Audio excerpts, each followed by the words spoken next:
காமராஜர் கதைகளின் அடுத்த கதை விளையும் பயிர். ஒரு வீட்டில் இரவு சாப்பாடு நேரம் முடிந்ததும் குடும்பத்தார் அனைவரும் மொட்டை மாடிக்கு வந்தனர். குழந்தைகள் ஒவ்வொருவரும் தங்கள் சந்தேகங்களை கேள்வியாக்க கேட்க தந்தை பதில் கூறினார். ஒரு சிறுவன், வானத்தில் இவ்வளவு நட்சத்திரம் இருக்குதே, எதுக்கப்பா என்றான். ராத்திரியான வரத்தான் செய்யும் என்றார் அப்பா. இல்லையப்பா, அதுக்கு ஒரு காரணம் கட்டாயம் இருக்கும் என்ற பையன் அம்மாவிடம் அதே கேள்வியிட கேட்டான். தெரியவில்லையப்பா, நீயே சொல்லிவிடு என்றார் அம்மா. உடனே அச்சிறுவன், இரவு நேரத்தில் யாராவது தவறு செய்கிறார்களா என்று ஆண்டவன் கோடிக்கணக்கான கண்களை கொண்டு பார்த்து கொண்டிருக்கிறான், அதுதான் நட்சத்திரங்கள் என்றான் பையன்.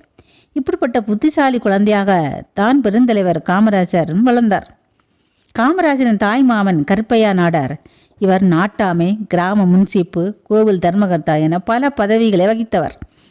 மாலையில் 5 கோவில்களுக்கு வரிசையாக போய்விட்டு அவரது ஜவுளி கடைக்கு வருவார். விருதுப்பட்டியில் உள்ள நாடார்களில் பெரும்பாலர் வியாபாரத்தில் நாட்டமுடையவர்கள். அரசாங்க உத்தியோகங்களில் அவர்களுக்கு ஆர்வம் இருந்தது இல்லை. பிள்ளைகளுக்கு ஓரளவுக்கு படிக்க எழுத தெரிந்தால் போதும், படிப்பை நிறுத்தி விடுவார்கள்.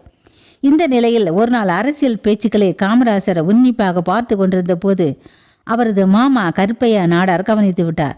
நம் வீட்டு பிள்ளைக்கு அரசியல் ஒத்து வருமா என்ற எண்ணம் அவருக்கு ஏற்பட்டது. காமராஜருக்கு தமிழ் எழுத படிக்க தெரிந்து விட்டது. கணக்கு, இங்கிலீஷில் கொஞ்சம் தெரியும். இனி படித்தது போதும், கடையில் அனுபவம் பெறட்டும் என குடும்பத்தார் முடிவு செய்து 6ஆம் வகுப்பு முழு பரீட்சை எழுதும் முன்பே பள்ளி படிப்பு நிறுத்தப்பட்டது. தாய்மாமன் கடையில் வியாபார அனுபவம் பெற காமராஜர் அனுப்பப்பட்டார்.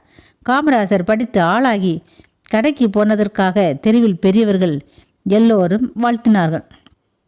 தினந்தோறும் இரவு 10 மணிக்கு வரவு செலவு தொகை சரிபார்த்து கடை கணக்கு முடிந்ததும் காமராஜர் நேரே வீட்டுக்கு போக மாட்டார். தெப்பக்குளம் கைப்பிடி சுவரில் நண்பர்களோடு அமர்ந்து யுத்த செய்திகள், அரசியல் பற்றிய காரசார விவாதங்கள் எல்லாம் நடந்து முடிந்த பிறகு நள்ளிரவுக்கு மேல் தான் வீடு திரும்புவார். கூட்டங்கள், பத்திரிகை படிப்பது இவைதான் காமராஜருக்கு அதிக விருப்பத்தை கொடுத்தன.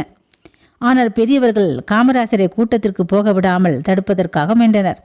கூட்டம் நடக்கும் நேரத்தில் காமராஜரை தனி ஆளாக கடையில் விட்டனர். இதனால் பல கூட்டங்களில் கலந்து கொள்ளும் வாய்ப்பு தவறி போனது. அன்று அம்மன் கோவில் திடலில் கூட்டம் டாக்டர் வரதராஜுலு நாயுடு பேசுகிறார் என்று தண்டோரா போட்டனர். இன்றைக்கு ராத்திரி கூட்டம், அதனாலேயே நேரத்துக்கு கல்லாவுக்கு மாற்று ஆள் வந்துட வேணும், இல்லாவிட்டால் பின்னாலே என்மேல் குறைபடக்கூடாது என்று முதலிலே எச்சரித்து விட்டார் காமராஜர்.